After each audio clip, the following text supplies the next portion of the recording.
Hello नमस्कार, welcome to inculcate learning. KVS के paper की तैयारी हम कर रहे हैं, पेडागोजी अंडरस्टैंडिंग द लर्नर, जो कि 15 क्वेश्चंस आएंगे जहां से, ठीक है। तो उसमें ये कॉन्सेप्ट ऑफ मैच्योरेशन आज हम कवर करेंगे। डेवलपमेंट ग्रोथ से रिलेटेड सारी चीजें हम पढ़ चुके हैं। इसके बाद 2 टॉपिक बचेंगे। मैंने शायद लास्ट क्लास में भी 2 टॉपिक बोल दिया था, बट लास्ट क्लास में 3 टॉपिक थे। यानी आज कॉन्सेप्ट ऑफ मैच्योरेशन के बाद हमारा एंड्यूरिंग वाला जो कंटिन्यूइंग स्कूल होम स्कूल वाला है, ठीक है, एंड्यूरिंग एजुकेशन कंटिन्यूइंग, वो टॉपिक, और दूसरा टॉपिक हमारा है role of primary and secondary जो सोशल एजेंट्स हैं, सोशल एजेंसीज हैं, ठीक है, उनका क्या रोल रहेगा। तो ये 2 टॉपिक बच जाएंगे, वो भी हम कंटिन्यूटी में ही कंप्लीट करेंगे। This is presented by me Raveena. Concept of maturation आज हम डिटेल में पढ़ने वाले हैं। कुछ समझ ना आए या अब तक कुछ समझ ना आया हो तो कमेंट करके पूछ लीजिएगा, और अगर समझ आ गया है तो कमेंट करके बता भी दीजिएगा कि कैसा लग रहा है, और इनकलकेट लर्निंग को सब्सक्राइब कर दीजिएगा, बिल्कुल फ्री है, ठीक है जी। चलिए चलते हैं और डिस्कस करते हैं कॉन्सेप्ट ऑफ मैच्योरेशन। देखिए 3 चीजें होती हैं, एक होता है ग्रोथ, मैच्योरेशन और एक डेवलपमेंट, और यही 3 टॉपिक बिल्कुल स्टार्टिंग की लाइन में मेंशन है हमें कि concept of growth, maturation and development. तो ग्रोथ एंड डेवलपमेंट सारा मैंने करवा दिया है आपको। तो ग्रोथ हमने क्या पढ़ा था, एक तरीके से क्वांटिटेटिव चेंज, क्वांटिटेटिव इंप्रूवमेंट, चाहे वो साइज इंक्रीज हो, नंबर ऑफ सेल्स इंक्रीज हो रहे हैं, और जो हमारा क्या है, जैसे हाइट बढ़ रही है, तो जितने भी क्वांटिटेटिव चेंज थे। और डेवलपमेंट हमने क्या पढ़ा, बेसिकली क्वालिटेटिव चेंजेस जो कि किस तरफ जाएंगे, मैच्योरेशन की तरफ जाएंगे, ठीक है, ये हमने पढ़ा था। अब वो मैच्योरेशन होता क्या है, सो देखिए, एक तो 2-3 चीजें होती है ना। मैच्योरेशन नेचुरल प्रोसेस है या आर्टिफिशियल प्रोसेस है, तो मैच्योरेशन एक नेचुरल प्रोसेस है, ठीक है। जेनेटिक्स पे ये डिपेंड करेगा। जैसे एक जो है ना कली होती है, वहां से जैसे फूल खिल के पूरा फूल बनता है ना, मैच्योर बड़ा फूल बनता है, वैसे ही एक इंसान जो है, जो उसके जेनेटिक्स होते हैं ना, जेनेटिकली जो उसकी फिजिकल कैपेसिटीज होती हैं, वो जब धीरे धीरे रिवील करनी शुरू होती है। ऐसे कली भी तो एकदम से फूल नहीं बन जाती, धीरे धीरे बनती है। तो जब वो जैसे वो कली ऐसे धीरे धीरे खुलना शुरू होती है, वैसे ही एक इंसान का जो फिजिकल कैपेसिटीज का जो पोटेंशियल है ना, वो एक पॉइंट पे जाके ऐसे पूरा का पूरा मैच्योर हो जाता है। तो मैच्योर का क्या मतलब हुआ, बेसिकली वो चेंजेस जो कि प्राइमरीली रिवील करते हैं, धीरे धीरे अनफोल्ड करते हैं, जो हमारी जेनेटिकली फिजिकल कैपेसिटीज हैं किसी भी ऑर्गेनिज्म की, उसके बारे में, ठीक है। सो ये क्या है, ये किस पे डिपेंड नहीं करता, ये स्पेशल ट्रेनिंग या एनवायरमेंट पे डिपेंड नहीं करता। जैसे एक बच्चा जो है, वो जैसे ही थोड़ा सा बड़ा होना, धीरे धीरे बड़ा होना शुरू होता है, तो पहले वो बैठना सीखता है, ठीक है। हिंदी वालों ने बोला हिंदी के शब्द भी यूज कर रहे हैं, ठीक है। तो बैठना सीखता है बच्चा, बैठने के बाद वो धीरे धीरे खड़ा होना सीखता है, या ऐसे वो क्या बोलते हैं, कुढ़ड़िए चलना टाइप जो है, हाथ और पैर के बल चलना सीखता है। सो पॉइंट क्या है कि वो चीजें, उसको ऐसे कोई ट्रेनिंग नहीं दी गई है कि बच्चे ऐसे बैठना है, उसको कोई ट्रेनिंग नहीं दी जा रही। जैसे स्विमिंग अगर मुझे सीखनी है तो मुझे स्विमिंग की ट्रेनिंग लेनी पड़ेगी, तैरना अगर मुझे सीखना है तो ट्रेनिंग लेनी पड़ेगी, ठीक है। बट बैठना सीखने के लिए कोई ट्रेनिंग नहीं लेने की जरूरत हुई ना। तो वो चीजें क्या है, इंट्रिंसिकली है, नेचुरल प्रोसेस है, स्पेशल ट्रेनिंग या एनवायरमेंट पे डिपेंड नहीं करेगा, ठीक है जी। सो ये हो गया ग्रोथ, मैच्योरेशन और डेवलपमेंट में फर्क। मैच्योरेशन की जब हम बात करेंगे तो बोल देते हैं कि किस लिए जानी जाती है, ये इसके यूनिकनेस और स्पेसिफिसिटी के लिए, क्योंकि ये क्या है, as a natural process for the growth that take place with in an individual. तो ये विद इन एन इंडिविजुअल होती है, चीजें जेनेटिकली होती है, इनहेरिटेड होती हैं, ठीक है। ए जेसल का नाम आप याद रखेंगे। इन्होंने मैच्योरेशन टर्म को सबसे पहले जो चाइल्ड डेवलपमेंट का फील्ड है उसमें यूज किया था 1919 में। ये याद रखिएगा, मैं ये नहीं कह रही हूं कि मैच्योरेशन टर्म ही इन्होंने दी है, नहीं, इन्होंने सबसे पहले चाइल्ड डेवलपमेंट के फील्ड में इसको यूज किया है कि बच्चा जब बड़ा होना शुरू होगा तो धीरे धीरे मैच्योर होगा। तो बेसिकली क्या बोल रहे हैं हम, changes brought out by maturation are said to be result of, किसका result, unfolding and ripening of inherited traits. मैं 2-3 चीजों पे बार बार जोर दे रही हूं, इनहेरिटेड ट्रेट्स यानी कि नेचुरल प्रोसेस है, ट्रेनिंग की जरूरत नहीं पड़ती। सो बेसिकली ये क्या है, relatively independent of activity, practice या फिर एक्सपीरियंस। अगर मैं कोई चीज सीख रही हूं, मान लो मैंने कोई स्किल सीखी, और वो धीरे धीरे, मतलब वो स्किल अगर मैंने सीखी है तो वो मुझे ट्रेनिंग से ही आई है ना, बार बार करने से आई है, बट मैच्योरेशन का ऐसा नहीं है, ठीक है जी। मैकगॉइच, ऐसे बहुत सारी डेफिनेशन मिलेंगी अलग अलग ऑथर की। एक देख लीजिए, maturation includes any change with age in the condition और learning which depends primarily upon organic growth factors rather than upon prior practice या फिर एक्सपीरियंस। तो ऑर्गेनिक ग्रोथ फैक्टर्स पे ये डिपेंड करेगी रादर देन कोई प्रैक्टिस या एक्सपीरियंस के। ठीक है, पॉइंट ये है कि जितनी भी डेफिनेशंस हैं उन डेफिनेशंस में से अगर आपको अभी तक नहीं समझ आया मैच्योरेशन क्या है, सो कंक्लूसिवली मैच्योरेशन ये है। मैच्योरेशन क्या है? एक टर्म है या फिर एक कॉन्सेप्ट बोल लीजिए जो किसके लिए स्टैंड करता है? स्टैंड फॉर अ नेचुरल और स्पॉन्टेनियस प्रोसेस। यानी कि मैच्योरेशन एक नेचुरल और स्पॉन्टेनियस प्रोसेस, आपको करने की जरूरत नहीं, अपने आप हो रहा है। स्पॉन्टेनियस प्रोसेस है किसका? ग्रोथ एंड डेवलपमेंट का। कैसे गाइड होगा, कैसे हो रही है, क्यों हो रही है चीजें? तो वो genetically controlled internal mechanism of organism की वजह से हो रही है। मतलब इंटरनली जेनेटिक्स की वजह से जो चीजें हो रही हैं डेवलपमेंट एंड ग्रोथ की, वो हो रही हैं, उन्हीं को हम उस प्रोसेस को क्या बोल रहे हैं? मैच्योरेशन बोल रहे हैं। और ये प्रोसेस किस लिए रिस्पॉन्सिबल है? जो चेंजेस बच्चे में आ रहे हैं उसके लिए। अब वो बिहेवियरल चेंज भी हो सकते हैं, डेवलपमेंटल चेंज भी हो सकते हैं, और with the passage of time during the development age. यानी आपकी डेवलपमेंटल एज के दौरान with the passage of time इस प्रोसेस में जो नेचुरल और स्पॉन्टेनियस प्रोसेस है जिसमें ग्रोथ एंड डेवलपमेंट जो है वो जेनेटिकली गाइडेड है, इंटरनल मैकेनिज्म जो ऑर्गेनिज्म का है वो इसको कंट्रोल कर रहा है, तो जितने भी इसमें चेंजेस आएंगे वो क्या होंगे? मैच्योरेशन होगी। ठीक है जी, अभी भी समझ नहीं आया हो तो कमेंट कर दीजिएगा। अब मैच्योरेशन और लर्निंग में कई बार पूछ लिया जाता है कि आप कंफ्यूज हो जाते हैं कि मैच्योर होना मतलब ठीक है ना, उसको आती हैं चीजें, सीखा है उसने। नहीं, मैच्योरेशन और लर्निंग दो अलग अलग कॉन्सेप्ट हैं। मैच्योरेशन किससे लिंक्ड है? उन चेंजेस से जो कि नेचुरल प्रोसेस के थ्रू आ रहे हैं। लर्निंग क्या मतलब हो गया? लर्निंग में हमने एक्सपीरियंस या ट्रेनिंग ली है, या तो हमने करके खुद करके सीखा है, एक्सपीरियंस से सीखा है, या फिर हमने उस पर्टिकुलर स्किल को सीखने के लिए ट्रेनिंग ली है। ठीक है जी। दूसरा रहेगा, जो चेंजेस मैच्योरेशन के द्वारा आते हैं वो क्वाइट एंड्योरिंग और इरिवर्सिबल होते हैं। मतलब जो हो गया उसको वापस से उल्टा नहीं किया जा सकता, इरिवर्सिबल है। अब आपको बैठना आ गया, दैट डजंट मीन कि आप बैठना भूल जाएंगे जब बड़े होंगे, ऐसा तो नहीं होने वाला।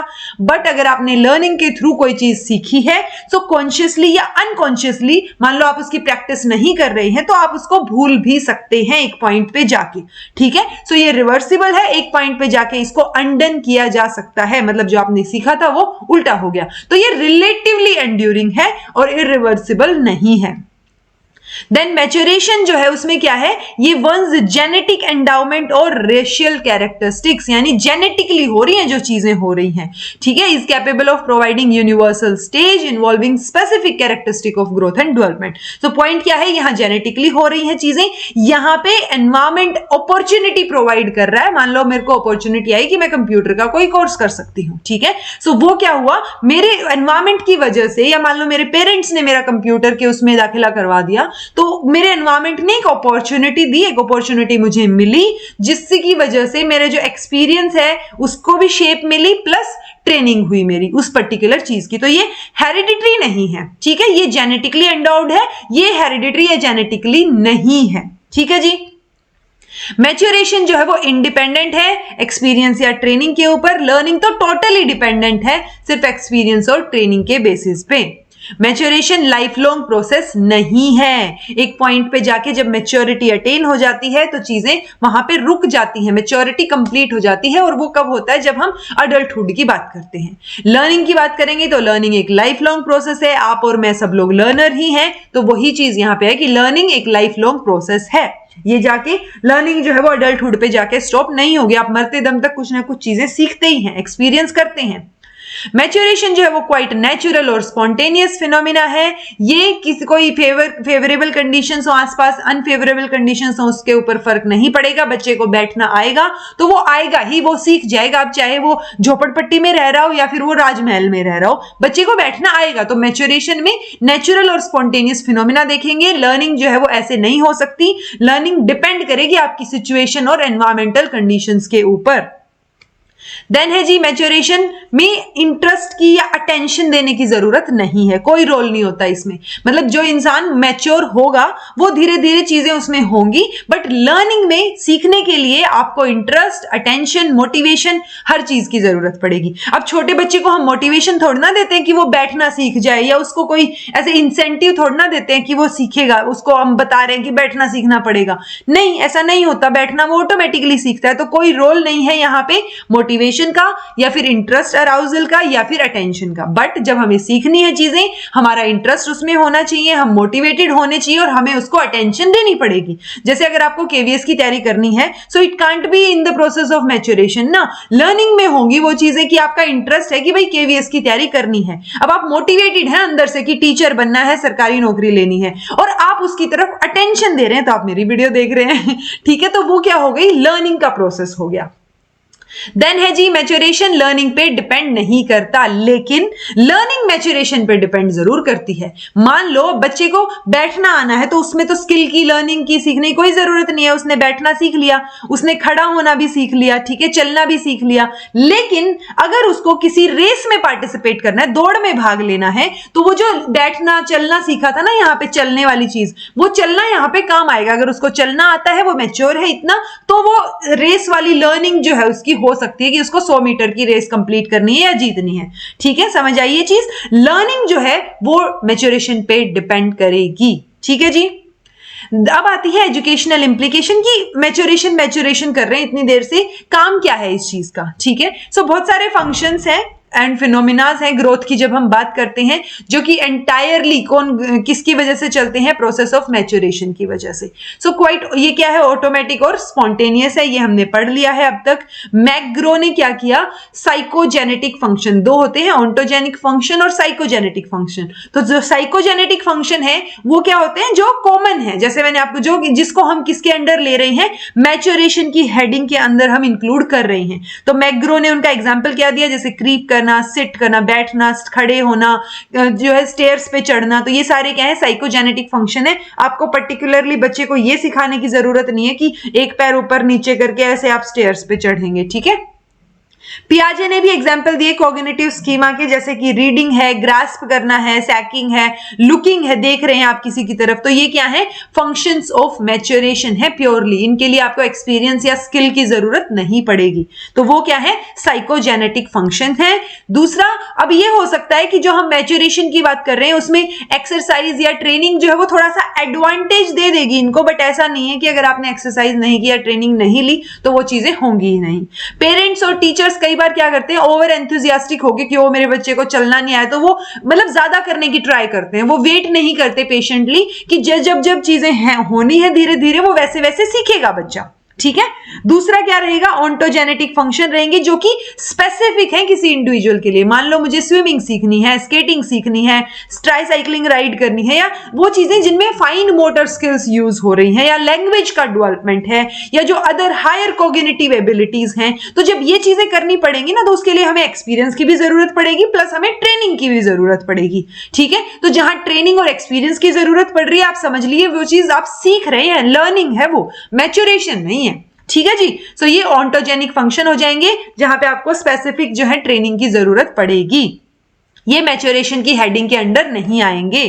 इसीलिए पेरेंट्स, टीचर्स, काउंसलर्स, ये सब इनके लिए मतलब सबसे पहला इंप्लीकेशन क्या है हमारा, कि हमें ये सब चीजें जब पता है कि मैच्योरेशन और लर्निंग में अगर हम डिफरेंशिएट कर पा रहे हैं, हमें समझ आ रहा है कि कौन सा प्रोसेस मैच्योरेशन वाला है जिसके लिए हमें वेट करना पड़ेगा पेशेंटली, और कौन सा प्रोसेस लर्निंग वाला है जिसमें हम ट्रेनिंग बच्चे को दिलवा सकते हैं। ठीक है, सो अगर ये चीजों का आइडिया है, इस कॉन्सेप्ट का पता है, सो ये हेल्प कर सकता है planning the education and guidance on their part. तो टीचर, पेरेंट, काउंसलर, इन सबको हेल्प मिल जाएगी अगर इन सबको इन चीजों के बारे में पता है तो।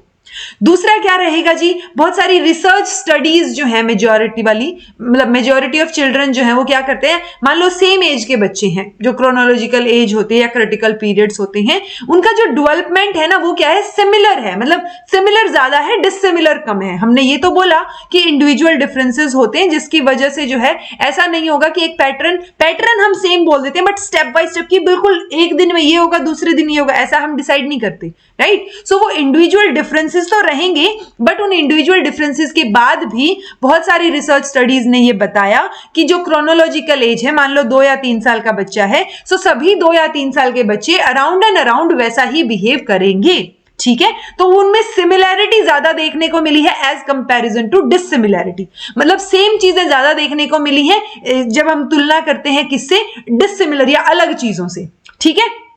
तो ये जो सिमिलैरिटी है ना, ये किसके लिए रिस्पॉन्सिबल होती है, ये एजुकेटर्स को हेल्प करती है कि वो एक कॉमन प्रोग्राम जो है ट्रेनिंग और एजुकेशन का निकाल के लाएं, जो कि पर्टिकुलर एज या मैच्योरेशन लेवल जो क्लास में बच्चों का है उसके लिए हेल्पफुल हो। ऐसा नहीं होगा कि बिल्कुल सबके लिए अलग अलग चीजें होंगी, एक जो सिमिलैरिटी वाला लेवल है मैच्योरेशन लेवल पे या जो पर्टिकुलर एज है उस बेसिस पे हम क्या कर सकते हैं, एजुकेशन के लेवल पे एजुकेशनल इंप्लीकेशन क्या हो सकती है कि हम एक कॉमन प्रोग्राम ऑफ ट्रेनिंग और एजुकेशन जो है बच्चों के लिए ला सकते हैं कि अगर 4 साल का बच्चा है और अगर वो मान लो जो है नर्सरी क्लास में है, सो सभी नर्सरी क्लास के बच्चों के लिए जो 4 साल की एज है जिनकी, सो एक पर्टिकुलर प्रोग्राम रहेगा कि ये सिलेबस है, ये करिकुलम है, वो सब चीजें। देन आता है जी थर्ड पॉइंट, थर्ड इंप्लीकेशन हमारी, मैच्योरेशन जो है वो कस्टमरी एनवायरमेंटल एक्सपीरियंसेस से स्टिमुलेटेड रहता है। तो हम पॉइंट मतलब ओवरऑल क्या बोल सकते हैं कि अगर हमें ये सारी चीजें पता है कि ऐसे ऐसे मैच्योरेशन होता है और आपको ये पता है कि बच्चा इतने एज पे ये चीज तो हो जानी चाहिए थी, बट जैसे हमने डेविएशन वाला पढ़ा, सेम चीज अगर कुछ डेविएटेड आपको दिखता है, कुछ एक्सेप्शंस आपको दिखते हैं, तो आप जो है अर्ली डायग्नोसिस उस चीज का कर सकते हैं। और जो भी एक्सेप्शनैलिटीज या अबनॉर्मैलिटीज आपको दिख रही हैं जब बच्चा बड़ा हो रहा है उस टाइम, पॉइंट ये है जहां पर भी आपको एजुकेशनल इंप्लीकेशन की बात आए तो ये दिमाग में रखिए कि वो जो कॉन्सेप्ट है अगर उसका हमें पता है तो हम बच्चे की हेल्प कैसे कर सकते हैं। हम एजुकेशन में प्लानिंग कर सकते हैं, उसकी ट्रेनिंग जो है वो सेट कर सकते हैं, शेड्यूल सेट कर सकते हैं, उसकी हेल्प कर सकते हैं, वो सारी की सारी चीजें आ जाएंगी एजुकेशनल इंप्लीकेशंस में, क्योंकि जो कॉन्सेप्ट हमने पढ़ा है, चाहे वो डेवलपमेंट है, मैच्योरेशन है या आगे भी असेसमेंट, इवैल्यूएशन, जितने भी कॉन्सेप्ट हम पढ़ेंगे वहां पे एक कॉमन चीज देखने को मिलेगी, एजुकेशनल इंप्लीकेशन। सो अगर कहीं किसी बुक में ना भी मिले ना एजुकेशनल इंप्लीकेशन तो डरना नहीं है उस चीज से, सिर्फ इतना ध्यान रखिए कि जो टॉपिक हम पढ़ रहे हैं उस टॉपिक को अगर हम जानते हैं तो कैसे वो हमें हेल्प करेगा एजुकेशन के लेवल पे बच्चे की हेल्प करने में, ठीक है जी। सो ये हमारा टॉपिक हो गया कंप्लीट मैच्योरेशन का। एक आधा नाम जो मैंने आपको बताया उसमें याद रखिएगा, मैच्योरेशन और लर्निंग में डिफरेंस याद रखिएगा, कंफ्यूज नहीं होना है। अगर फिर भी कोई कंफ्यूजन है सो कमेंट करके पूछ लीजिएगा। This was all about today, thank you so much for watching, be happy, keep smiling, be consistent in your studies, रोज थोड़ा थोड़ा पढ़ते रहिए और इनकलकेट लर्निंग को सब्सक्राइब कर दीजिए और दोस्तों के साथ भी शेयर कीजिए। Thank you so much.